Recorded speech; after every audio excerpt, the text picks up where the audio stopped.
ہے کہ جب حضور مسجد نبوی سے باہر نکلتے ہیں تو آگے حضرت عمر و ابو بکر رضی اللہ تعالی عنہما کھڑے ہیں، چہرے کے اوپر عجیب اداسی ہے۔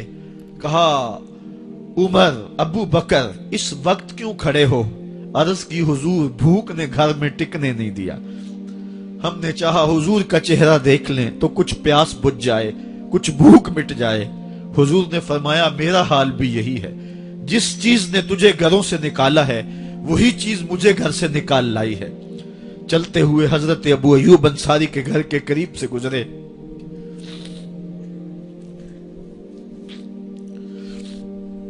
حضور کی خوشبو پا کے وہ باہر آ گئے۔ عرض کی بندہ نواز آج میرے مہمان نہیں بنتے؟ حضور نے کہا تمہاری مرضی۔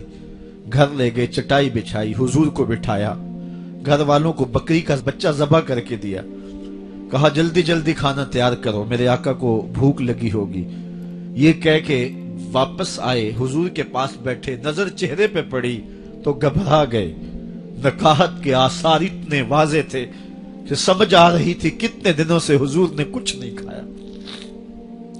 اٹھ کے باغ میں چلے گئے، کھجوروں کا خوشہ توڑا، حضور کے سامنے رکھا، کہا بندہ نواز جب تک کھانا تیار نہیں ہوتا یہ کھجوریں تناول فرمائیں۔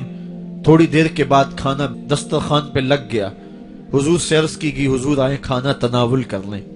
حضور نے دسترخوان پر تشریف فرما ہو کر کے حضور نے کپڑا اٹھایا تو حضور نے جب دیکھا کہ کھانا ہے تو حضور نے ایک روٹی لی اور چند بوٹیاں اٹھائیں اور ایک خادم کو بلا کر کے کہا جاؤ ہمارے گھر دے آؤ، میری بیٹی فاطمہ کتنے دنوں سے بھوکی۔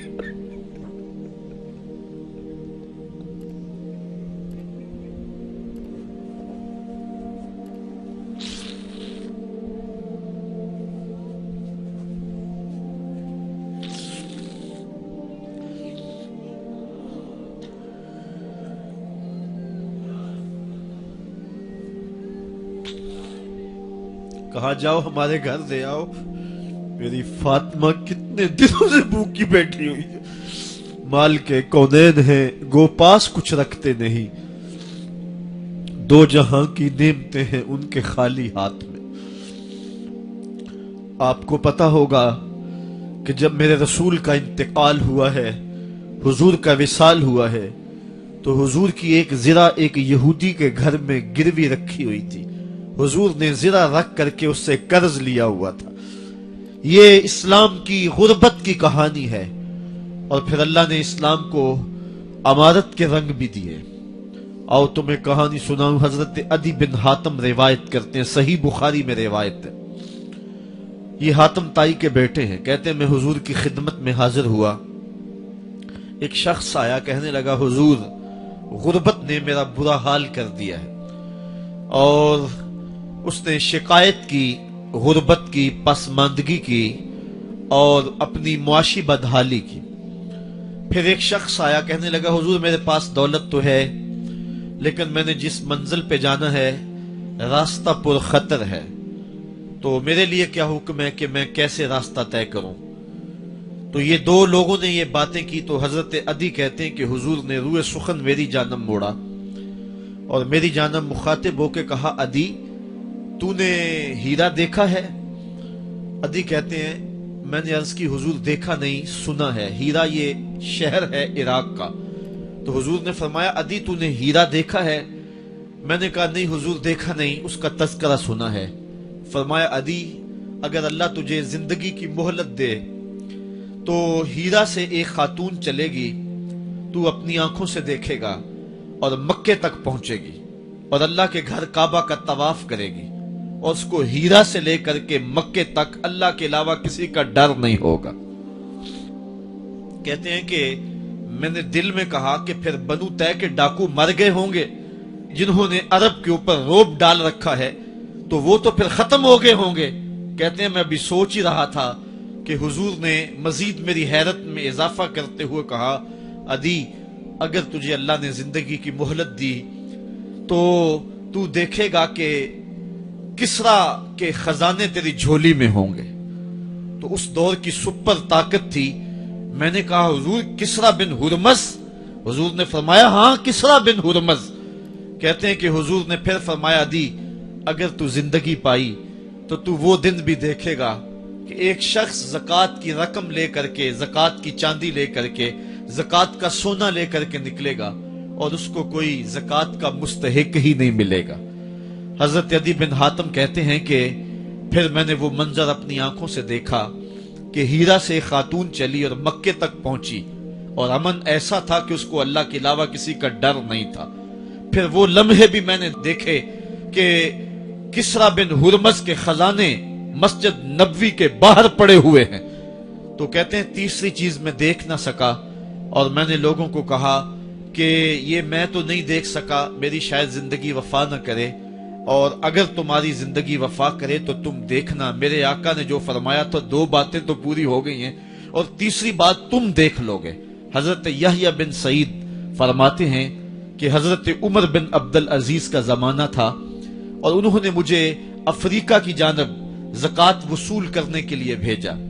میں وہاں سے زکوٰۃ وصول کی اور پھر میں زکوٰۃ لینے والے مستحقین کو ڈھونڈنے لگا. تو کہتے ہیں مجھے کوئی مستحق نہ ملا. پھر میں غلام پکڑتا اور اس کے پیسے دے کے اس کو آزاد کرواتا چلا جاتا.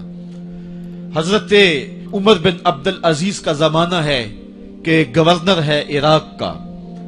وہ حضرت عمر بن عبدالعزیز کو لکھتا ہے کہ اتنی رقم ہے، اس کا کیا کرنا ہے؟ تو عمر بن عبدالعزیز کہتے ہیں رقم لے کے یہاں نہ آنا، وہاں عراق کے لوگوں میں بانٹ دو، جو زکوٰۃ کے مستحق ہیں ان کو تقسیم کر دو. تو گورنر لکھتا ہے جو مستحق ہے ان کو دے دی، اب کوئی مستحق نہیں رہا تو میں کیا کروں؟ تو حضرت عمر بن عبدالعزیز کہتے ہیں جو مقروض ہیں ان کا قرض اتار دو.